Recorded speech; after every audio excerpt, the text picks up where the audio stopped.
Hello, this is Sandy Gallagher welcoming you back to another powerful lesson of thinking into results. By now, you should be deep into thinking about your mind and how it got you to where you are today. In this lesson, Bob is going to show you how to turn the habits that are holding you back into the thoughts that will change your behavior and create new paradigms, one habit at a time. How do you know that your paradigms are not the right ones? You just look at your results that you're getting. Are they positive? Are they really what you want? If not, then open your mind and look at this powerful way of creating more favorable results.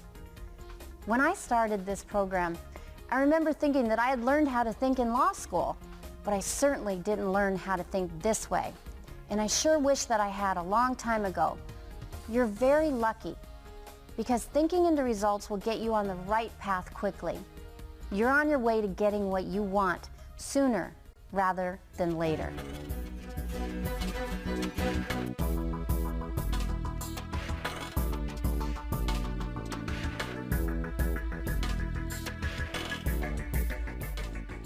Well, here we are back again. Are you ready to make a big change in your life? Because if you are, this is the lesson that's going to do it. As you really understand what we're going into here, you're going to realize that you're going to get the keys to the kingdom. This is the lesson that'll show you how to step out and do the thing you've always wanted to do. Now, we've had a lot of talk about paradigms. Paradigms literally control everything in our life. Paradigms dictate our logic. You see, when the Wright brothers introduced us to a new kingdom, they were the only one thought that was a logical thing to do. Everybody else said it's illogical. You just can't do it. At one time it was believed that the world was flat. That was our logic. And of course there's a good argument as to why that's logical. I mean, how would the people live on the side of the world or on the bottom? They'd fall off, wouldn't they? Do you see how logic keeps us wired where we are? Well, you know, as the paradigms change, your logic will change. See, it's totally illogical for people to believe that we could improve by 200 or 500%. 5 or 10% is logical. 200, 500, illogical. Your paradigm controls your logic. So what we're going to do to change the paradigm is illogical. It doesn't make any sense. Now, you see, I did this many years ago. I didn't understand what I was doing. I didn't even understand why I kept doing it. It doesn't make any sense to read a book through the second time, the third time, the fourth time, the 24th time, the 124th time. I mean, we've been programmed. You read a book and you put it down. You've read the book. Tell me what's in the book. We can give you certainly an outline of what it's about. But we wouldn't think going back and read it over and over and over again. Let me tell you something. I've been reading this particular copy of this book every day since 1963. Now, the book has fallen apart. Somebody will say, is that the Bible? Well, it's my Bible, I guess. It's Think and Grow Rich by Napoleon Hill. He spent his whole life putting this together, studying 500 of the world's most effective individuals. And my reasoning went like this after I was reading it for a while. If he spent his whole life writing it, I think I'll spend my whole life reading it. It's helped me earn millions of dollars. It's made me a very happy human being. I've got all kinds of energy. I have friends all over the world. I think I'll keep reading it. Now, it doesn't make any sense. People say, why do you read the same thing over and over again? Well, for a long time I didn't know what the answer was. I was listening to a recording, a talk record. You see, Earl Nightingale condensed that book and narrated it onto a record. And I just kept reading it over and over, and I kept listening to the record. I drove around with a battery-operated record player in my car, not a good thing to do, trying to keep the needle balanced on the record. And people say, well, why do you keep listening to that? And I really didn't know. I really did not know. Now, what was on the record didn't change. It was a record. It was a man talking. It was one of the first talking records that come out. It was a long time ago. But you know what I was doing? I was changing my paradigm. Changing my paradigm. My income went from $4,000 a year to millions. Now, that can happen to anyone. I have watched students in school go from failing grades to honors by changing the paradigm.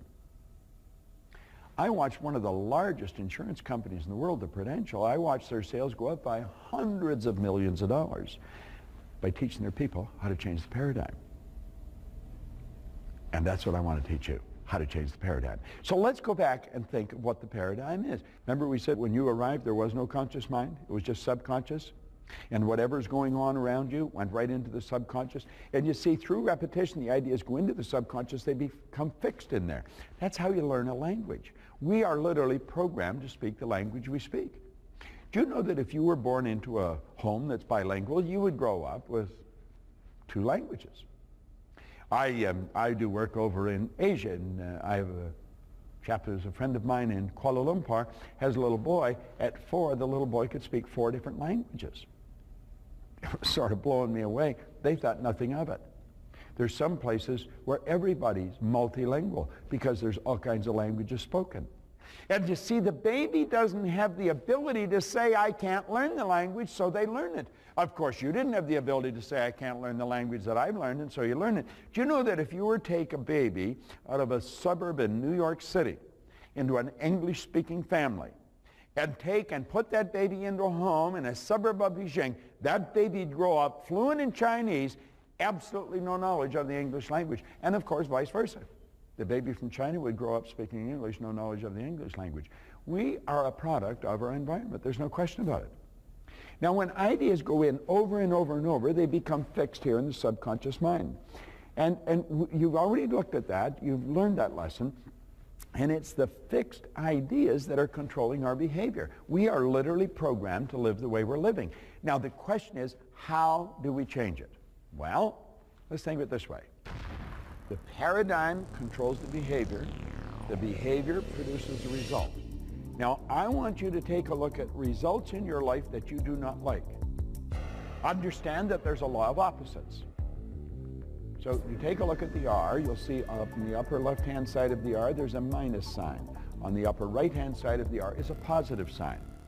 Now, your results are either going to be negative or positive. And the fact is, they'll be both.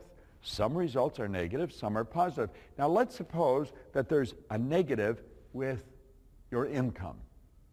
And you want to change your income.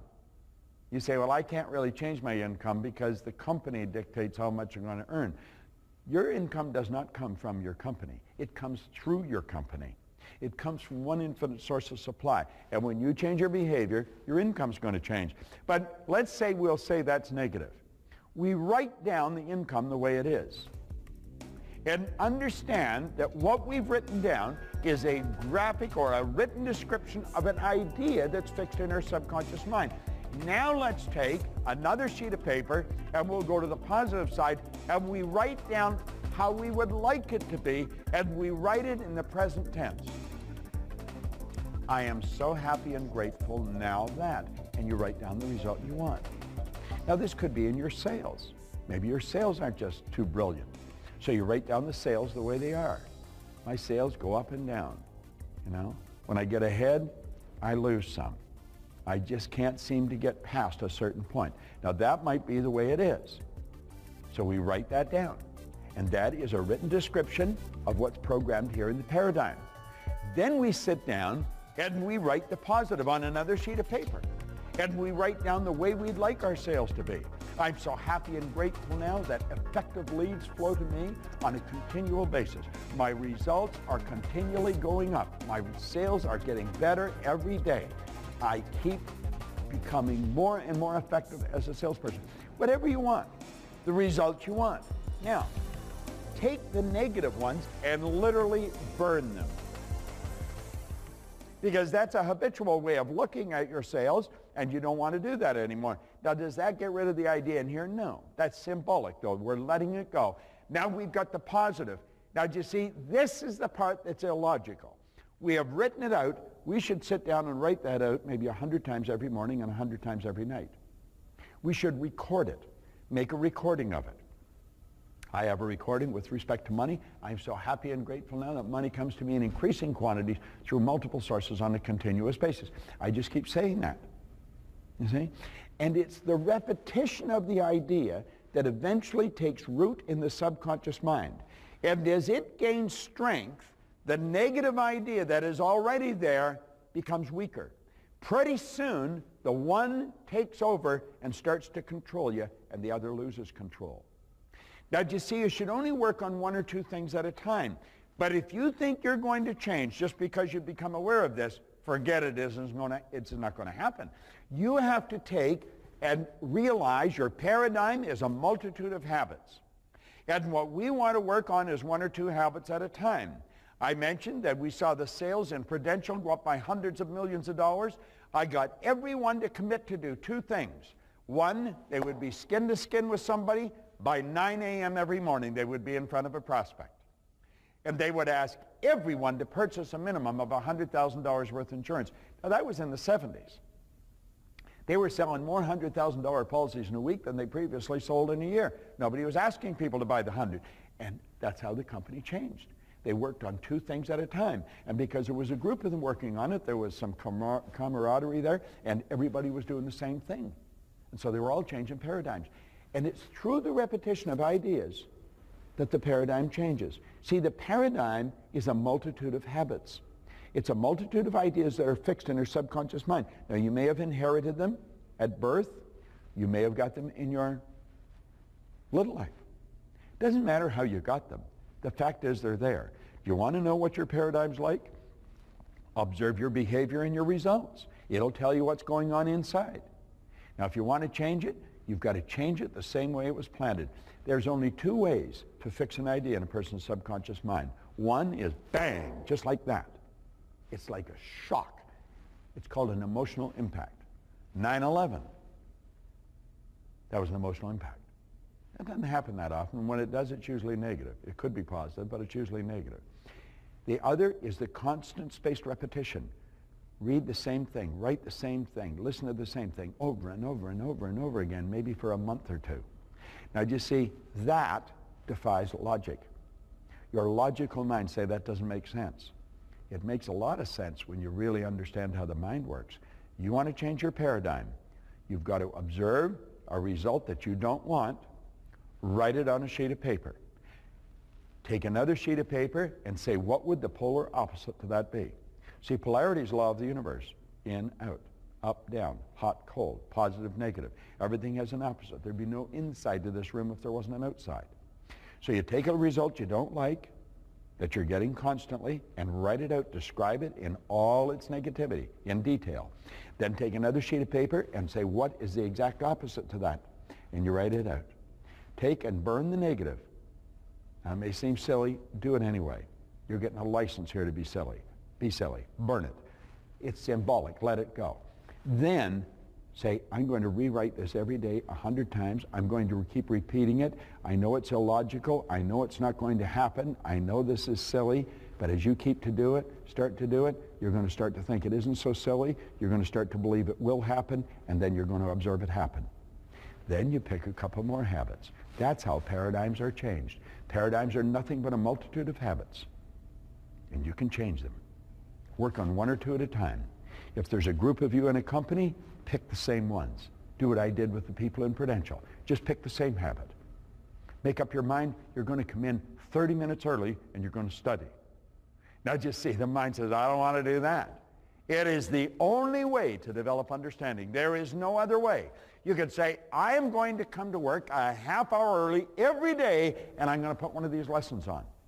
If you do that, I guarantee you, in a year, you need a telescope to look back to see where you were, because your awareness is just going to continually expand. Change paradigms, one or two at a time.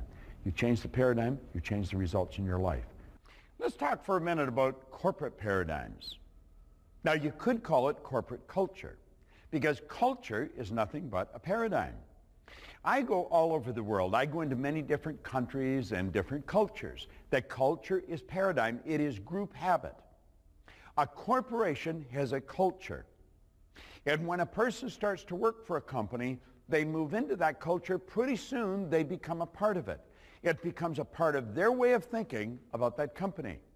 Now, if the company wants to raise the bar, if they want to improve the bottom line, the culture must improve. So how do we go about this? Well, let's stop and think of how we think about the company. How do people look at the company, the people in the company? Now, this always filters down from the top and up from the bottom. As we start to help everyone understand this, we can get departments sitting and having little group meetings. What are some habit patterns we can change? You know, Robert Russell, a marvelous author one time, said that habit is God's way of making good automatic in our life. We don't have to put in longer hours in any department in a company. We don't have to work harder. But if we change some of our habitual way of operating in this particular department, we would find it would become much more effective. So let's understand there is a corporate paradigm, corporate culture, that is nothing but a multitude of habits. See, the people of the company, think of this for a moment. If you take the people out of a company, you don't have a company anymore. All you've got is a brick and mortar edifice with a bunch of stuff in it. You go into a hotel, take all the employees out of a hotel, you don't have a hotel. You've got a building with a lot of stuff in it. A hotel is the people, a company is the people. And people operate with individual paradigms, and then when we come together, we have a corporate paradigm or a corporate culture. So small groups can get together in a department. It could be in an administration or the accounting. It could be in a machine shop. It could be in the sales department. And say, what are some habits that we're involved here, habit of way we operate? It's something that we all do automatically. It's part of our culture. It's part of our paradigm. And brainstorm it and start to see that there's all kinds of them. Then as a group, decide on one or two that as a group you're going to change. Now make no mistake about it. When you change habits, I don't care whether it's at work or at home, you improve your life. So the time you spend in your department improving the culture or the paradigm of that department, your whole family is going to benefit from it, because what you've done is you bring more of you to the party. We get rid of some of the negative habits and we develop positives. In fact, we replace the negative with the positive. So do you know, people say, well, the company won't really appreciate it. It doesn't matter whether the company appreciates it. It's how are you going to benefit from it? Every part of your life will benefit, and I would say the company will appreciate it. But it's done by individuals, because the department is nothing but a group of individuals. And so we do it on an individual basis. We can do it on a group basis. Everything starts to improve when we change the corporate paradigm, the image of the company. And that's what happens, and that's the way we do it. You will be amazed at the changes you can make. You can have a lot of fun. You can turn it into fun. And think of this, when it stops to become fun, it starts becoming work. Love what you do. Get excited about it. Get excited about changing it. Make it better. You know, there's a good example. Tiger Woods is without question the greatest golfer in the world, possibly the greatest athlete in the world. Do you know that the person that comes second is quite a way behind him? He is the best in the world, and yet he changed his swing twice to become better. Think of how he's benefited from it. Let's make up our mind, we're going to change how we operate here. And we're going to enjoy it. We're going to get rid of a bad habit and replace it with a good one of how we operate. Agree on the habit and everybody do the same thing. And then when you've got that down pat, take another one. And you're going to find the company operates better, you're going to be happier, we'll have more fun, and the whole world improves. When you change you change everything in your life. Trust me. I've been doing it for close to 50 years. I know it works, and you will too. It's Bob Proctor. Thank you. These last two lessons on paradigms are really powerful, so dig into them. They're packed with tools that'll help you get the results that you want. You've learned how paradigms now are the subconscious programs that control our behavior. Ideas come into our mind over and over, and then they become fixed. And so we're literally programmed to live the way we're living and to work the way we're working. The paradigm controls the behavior without any conscious thoughts on our part, and then the behavior leads to our results.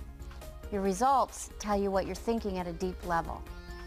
There's a really great exercise in your guide that you can share as a team, and it will help you sort through those beliefs that no longer serve you and change them to new beliefs that will serve you. Spend as much time as you can on this and ask yourselves, what are some of the habits, what are some of the things that we all do automatically?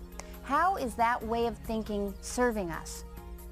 Once you start looking at your behavior, you'll be amazed at how much of it is unconscious. So have some fun with this. Break old habits and create new ones. Habits that lead you to more positive results.